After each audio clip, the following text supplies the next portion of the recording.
اور ہر طریقے سے جو ہے نا اس کو دباؤ میں لایا جا رہا ہے. میں ایک بات کو دوسری بات جو ہمارے یہاں گزشتہ دنوں ابھی مجھے اطلاع ملی ہے کہ جو ہمارے ورکر گرفتار کیے گئے تھے ان ورکر کے لیے پنجاب کے مختلف اضلاع سے, لاہور سے, گجرانوالہ سے, ٹوبٹکسن سے, وہاں سے جو ہے نا لوگ وہ آئے ہیں پولیس, اور ان کو مختلف واقعات میں 9 مئی کو ادھر جو ہے نا اس کو ادھر لے کے جا رہی ہے اور کہا جا رہا ہے. اور اس میں مین کمیونٹی پختون کمیونٹی ہے. مور دین تقریباً 2000 کے ہمارے پختون اس میں گرفتار ہے, اور ساتھ ساتھ جو ہے نا 900 سے زیادہ اس میں مزدور ہے, ریڈی بان ہے, وہ لوگ ہیں جس کا سیاست سے کوئی تعلق نہیں ہے.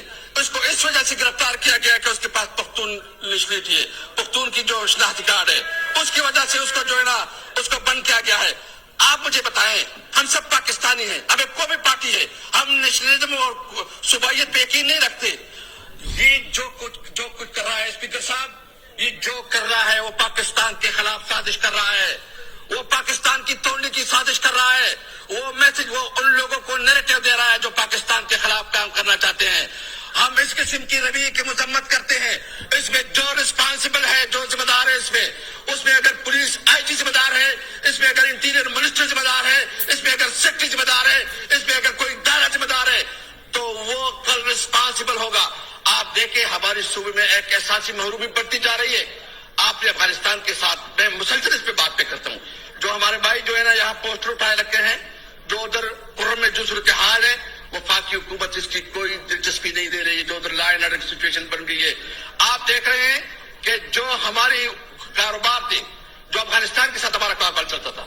دیکھیں میں صرف 2 منٹ میں بات ختم کرنا چاہتا ہوں, اور یہ بات وضاحت کرنا چاہتا ہوں کہ جو ہمارا یہ بیلٹ ہے یہ تقریباً 100 کلومیٹر سے زیادہ ہے, جس میں ایک سائڈ پہ بھی وزیر, دوسری سائڈ پہ بھی وزیر, ایک سائڈ پہ مسجد, دوسری سائڈ پہ بھی مسجد, یعنی ایک ہی ٹرائب دونوں سائڈ پہ رہتے ہیں. آپس میں اس کے کاروبار, اس کے روزگار, اس کا لینا دینا, آپ نے بھی وہ کاروبار بند کر دیا. آپ نے ہماری روزی روٹی ہم سے چھینا. رزق چھین رہے ہیں, قیادت بند کی سوکھتے ہیں, اور آئی ڈی کارڈ دیکھ کر ان کے خلاف کارروائیاں کر رہے ہیں. تو اسد کیسر صاحب بالکل صحیح کہہ رہے تھے